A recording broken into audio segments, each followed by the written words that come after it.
حضرت داؤد علیہ السلام سے پہلے بنی اسرائیل میں نبوت آل لابی بن یعقوب کے پاس چلی آ رہی تھی، جبکہ بادشاہت دوسرے خاندان یہودا بن یعقوب کے پاس تھی۔ رب تعالیٰ نے پہلی دفعہ حضرت داؤد علیہ السلام کو دونوں چیزوں سے نوازا۔ حضرت داؤد اللہ تعالیٰ کے نبی اور بادشاہ تھے، لیکن اس کے باوجود ان کی قوم نے ایسی کون سی نافرمانی کی جس کی وجہ سے ان پر اللہ تعالیٰ کا عذاب آیا اور وہ قوم بندر بن گئی۔ حضرت داؤد 965 قبل از مسیح میں فلسطین میں پیدا ہوئے اور حضرت ابراہیم علیہ السلام کی نسل سے تھے۔ حضرت آدم کے بعد آپ کو قرآن کریم میں خلیفہ کہہ کر پکارا گیا۔ آپ ان 4 پیغمبروں میں سے ہیں جن پر آسمانی کتابیں نازل ہوئیں۔ آپ پر اللہ تعالیٰ نے زبور نازل فرمائی۔ جب آپ زبور کی تلاوت فرماتے تو جنوں انس، چرند پرند، آسمان اور زمین، گویا پوری خلقت اللہ تعالیٰ کی حمد و ثنا میں محو ہو جاتی اور ان کے ساتھ ذکر الہی میں شامل ہو جاتی۔ اللہ تعالیٰ نے آپ کو ایک اور معجزے سے نوازا تھا، اور وہ یہ تھا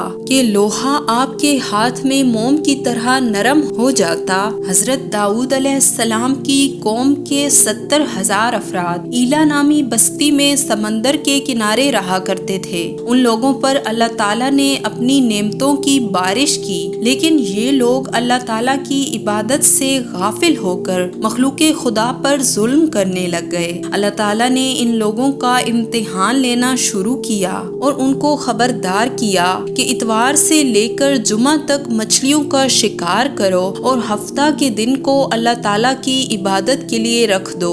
وہ لوگ اتوار سے جمعہ شکار کرنے لگے، لیکن ان دنوں ان کو مچھلیوں کی مقدار کم میسر ہوتی، جبکہ ہفتہ کے دن وہ دیکھتے تو سمندر میں بڑی بڑی مچھلیاں ہوتی۔ ان میں سے ایک شخص بولا کہ میرے کہے پر عمل کرو، تمہیں فائدہ ہوگا۔ شیطان کے بہکاوے میں آ کر اس نے ہفتہ کے دن کانٹا لگا کر مچھلیوں کو پھنسانا شروع کیا اور سوچا کہ ان کو اتوار کے دن نکال لوں گا۔ بس وہ اسی ترکیب پر عمل کرنے لگا اور سمجھتا کہ اس سے ہفتے کی حرمت باقی رہ گئی ہے۔ جب باقی لوگوں نے اسے دیکھا تو اس نے انہیں بھی یہی ترکیب بتائی۔ چنانچہ اب وہ سب لوگ اس شخص کی طرح ہفتے کے دن مچھلیاں پکڑنا شروع کرتے اور اتوار کے دن سمندر سے نکال لیتے، جبکہ بعض لوگوں نے اپنے چھوٹے موٹے تالاب بنا لیے تاکہ جب ہفتے کا دن ہو تو مچھلیاں پھنس جائیں اور اتوار کے دن وہ ان کو نکال لیں۔ اسی بستی میں کچھ اللہ کے بندے موجود تھے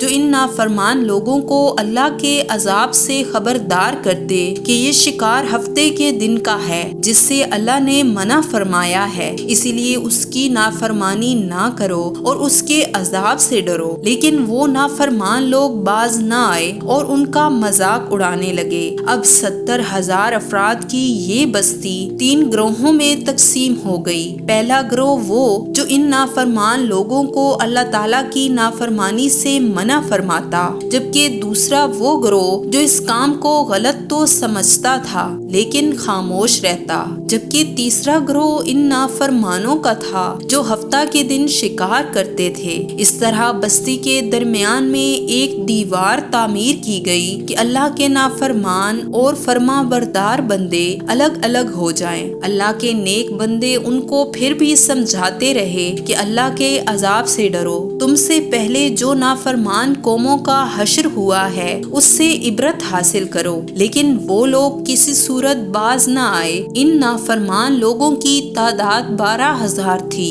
جو کہ دیوار کی ایک طرف تھے۔ یہ لوگ پوری رات ہنستے رہے اور ان صالح لوگوں کا مذاق اڑاتے رہے۔ ادھر دوسری طرف اللہ کے نیک بندے پوری رات اللہ تعالیٰ سے معافی مانگتے رہے۔ جیسے ہی اگلے دن وہ لوگ اٹھے تو انہوں نے محسوس کیا کہ دیوار کی دوسری طرف سے انسانوں کی آوازیں نہیں آ رہی۔ انہوں نے جیسے ہی دیوار سے دیکھا تو انہیں کوئی انسان نظر نہیں آیا اور بستی کا وہ حصہ بندروں سے بھرا ہوا تھا۔ ان کی حرکات بھی جانوروں کی سی تھی۔ دیوار کی دوسری طرف جو نیک لوگ تھے انہوں نے کپڑوں سے اپنے رشتہ داروں کو پہچانا اور ان کی اس حالت پر رونے لگے اور اللہ سے معافی مانگنے لگے، لیکن نافرمان اپنے کیے کے خود ذمہ دار تھے، اسی لیے ان پر اللہ کا عذاب آ کر رہا۔ پہلے تو وہ لوگ کچھ کھا پی نہیں سکے، اور پھر 3 دن بعد بندروں کی شکل کے نافرمان لوگوں پر اللہ کا عذاب آیا اور وہ غرق ہو گئے۔ بے شک اللہ نافرمان لوگوں کو پسند نہیں کرتا۔